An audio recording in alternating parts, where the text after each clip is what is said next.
प्यारे दोस्त अरुण जी, प्रिंसिपल साहब, सभी टीचर्स और प्यारे बच्चों, मुझे बहुत ही खुशी हो रही है आपके पास आकर, क्योंकि मेरी जो माँ है वो आपके पास के गांव की है। रोडवाल गांव सुना होगा आपने, माजरी के पास रोडवाल, वहाँ की मेरी माँ है। और मेरे पिताजी हरियाणा में या नारनौल के पास शोभापुर मेरा गांव है। और अभी हम 60 वर्ष के हो गए, मैडम और मैं, तो रिटायर होके हम गांव शोभापुर में ही रहते हैं, अपने पैतृक गांव में। मुझे मौका मिला था कि मैं एक्चुअली मेरे मामा नहीं थे, तो 3 बहनें थी मेरी माँ वगैरह, तो वो गोद लेने की बात हुई थी, लेकिन किस्मत में हरियाणा लिखा हुआ था, राजस्थान नहीं था। तो जो सबसे छोटी बहन थी उनको गोद ले लिया बड़ी की बजाय हमारी नानी ने।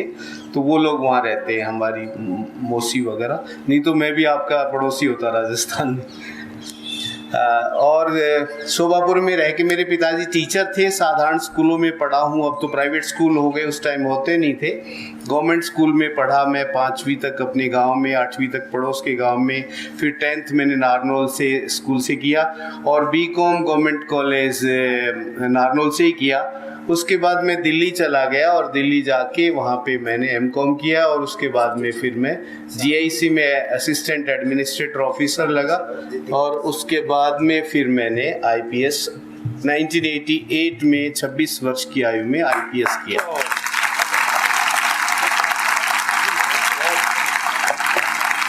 महेंद्रगढ़ जिले का, मैं अपनी कम्युनिटी का, यादव कम्युनिटी का पहला आईपीएस डायरेक्ट में बना, जनरल कैटेगरी से। और इसमें सबसे ज़्यादा योगदान हमें जो रहा वो टीचर्स का रहा, क्योंकि पिताजी हमारे राजस्थान में टीचर थे, तो वो तो शनिवार इतवार को आते थे। और माँ हमारी अनपढ़ थी, वो बेचारी खेती बाड़ी में गाय भैंस में लगी रहती थी। तो जो भी हमारा कंट्रीब्यूशन था, वो मेरे जो स्कूल के टीचर्स थे वो बहुत अच्छे मिले हमें, और उनकी वजह से मैं आईपीएस बन पाया। और मैंने यूनिवर्सिटी भी, एमडी यूनिवर्सिटी रोहतक टॉप किया 2-3 बार। और उसके बाद में कई जगह टॉपर्स, वजीफा, सब कुछ, यानी टीचिंग जस्ट एजुकेशन में I was a basically book worm किताबी कीड़ा जैसे कहते हैं ना, वो ज़्यादा पढ़ता था। खेल वगैरह में कम रुचि थी, लेकिन योगा वगैरह में मेरी थी, ध्यान और योग वगैरह में।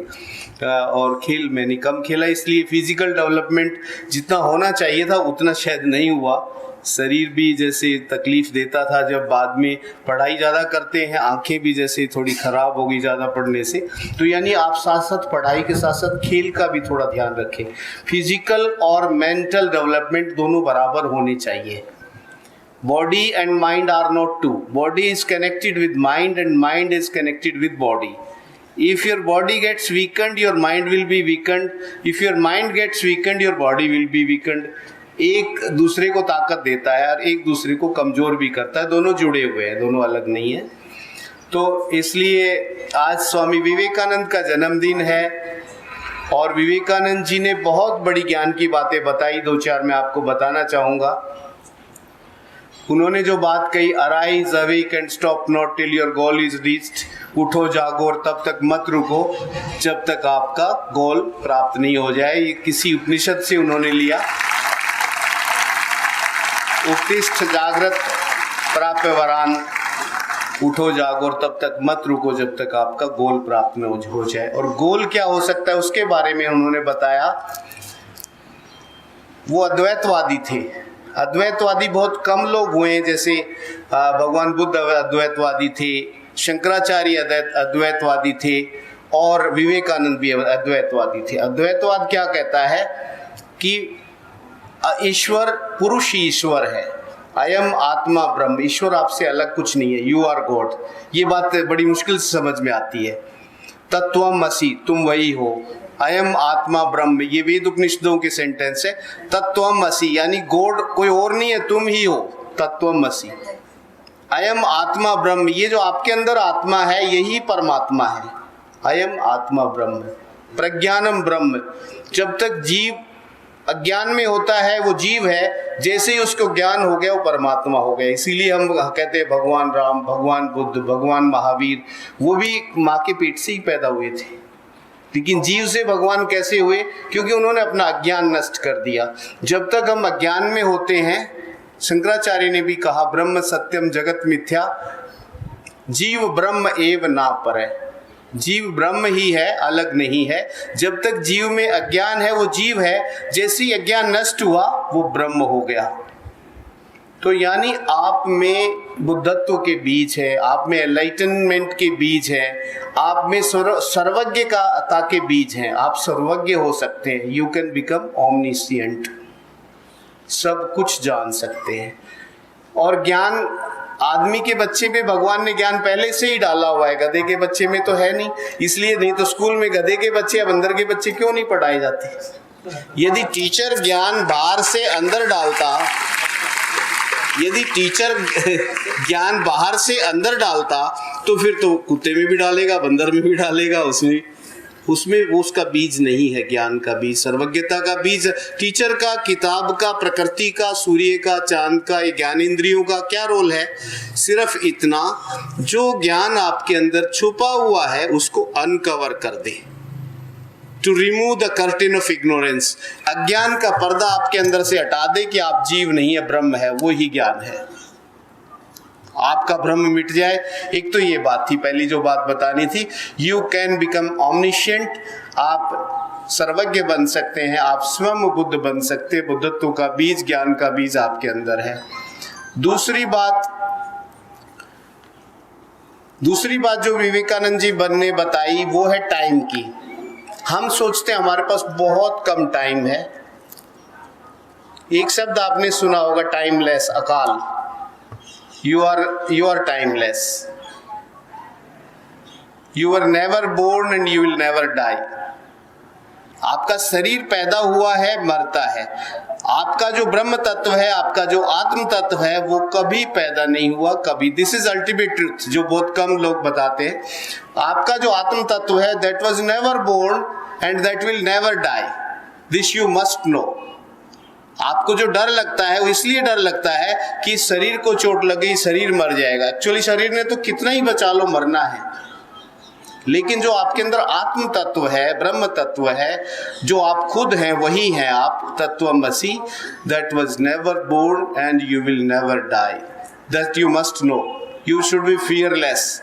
आपको निडर होना चाहिए, क्योंकि ये कंटिन्यूटी में है। जैसे भगवान कृष्ण ने भी गीता में बताया है, नैनम छिंदन्ति शस्त्राणि नैनम दहति पावके नए चैनम कलद्यंतापो न शोष्यति मारुते। जब अर्जुन डर रहा था मैं क्यों लड़ूंगा, क्यों करूंगा, कैसे, तो उन्होंने कहा इस आत्मा को, नैनम छिंदन्ति शस्त्राणि, कोई शस्त्र काट नहीं सकता, नैनम दहति पावके, अग्नि जला नहीं सकती, और पानी इसको डुबो नहीं सकता, हवा इसको सुखा नहीं सकती।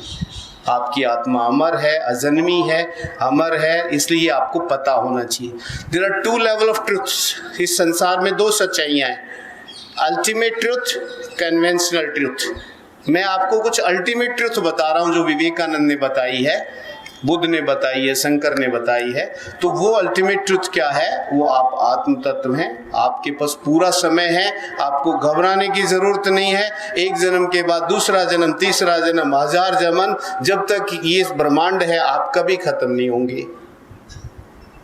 इसलिए ज्यादा लॉन्ग टर्म प्लानिंग कीजिए कि इस जीवन में आपने क्या करना है, 1000 जन्मों में क्या करना है, 1000 में क्या क्या करना है। Not just one life planning, जैसे भगत सिंह जैसे लोग करते थे।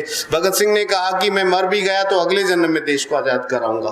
हो सकता है एक जन्म में मैं कामयाब नहीं हूँ, हो सकता है किसी दूसरे रूप में वो आए हों, उनको तो फांसी बड़ी जल्दी होगी, लेकिन हमारा देश आजाद हुआ ना। That is the long term planning. इसी तरह आपकी प्लानिंग होनी चाहिए इस धरती पर।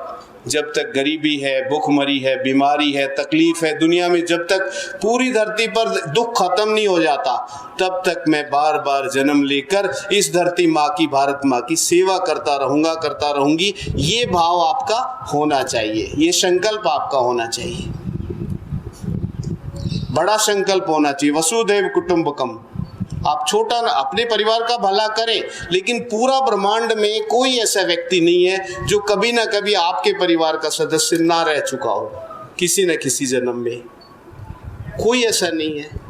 कोई ऐसा पुरुष नहीं है जो किसी जन्म में आपका पिता नहीं रह चुका हो, कोई ऐसी स्त्री नहीं है जो किसी जन्म में आपकी माता नहीं रह चुकी। तो आपके अंदर महाकरुणा उत्पन्न होनी चाहिए। महाज्ञान के बाद महाकरुणा उत्पन्न होती है, जो विवेकानंद में हुई, बुद्ध में हुई, महावीर में हुई, राम में हुई, कृष्ण में हुई। वो कितने ज्ञानी थे और कितने करुणावान भी, दोनों साथ साथ। महाकरुणा और महाज्ञान। अज्ञानी लोग झगड़ा करते हैं, अज्ञानी लोग परेशान होते हैं क्योंकि वो बहुत छोटा सोचते हैं। आप बड़ा सोचिए। दूसरी बात मैंने आपको ये बताई। और तीसरी बात मैंने ये बताई आपको कि आप दूसरे को हर्ट करने की कोशिश ना करें, चोट ना पहुंचाएं। आप देखो आपस में पढ़ते, बड़े लेवल पे लोग मर्डर करते हैं, पैसे के लिए कत्ल करते हैं, जुल्म करते हैं, क्या क्या करते हैं। आप देखिए छोटे लेवल पे आप अपने एक दूसरे बच्चे को कई बार गाली देते हैं। इंजरी दो तरह की होती है, फिजिकल इंजरी और मेंटल इंजरी।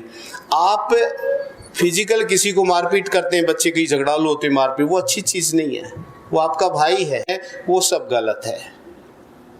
आप दूसरे से ऐसे, जैसे ईसा मसीह ने कहा है, आप दूसरे से ऐसे इतना प्रेम करें जितना आप अपने से करते हैं। आप अपने पड़ोसी से इतना प्यार करो जितना आप खुद से करते हो। इतना आप में प्रेम होना चाहिए, करुणा होनी चाहिए, मैत्री होनी चाहिए।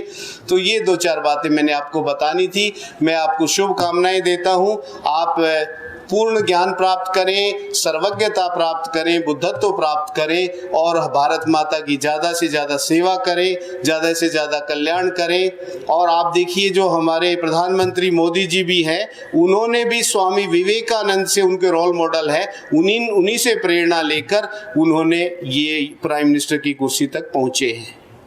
तो आप भी अपना कोई रोल मॉडल बनाइए, स्वामी विवेकानंद को बनाइए, बुद्ध को बनाइए, महावीर को बनाइए, गांधी को बनाइए, किसी को भी बनाइए और अपने देश की सेवा कीजिए। Thank you. जय हिंद।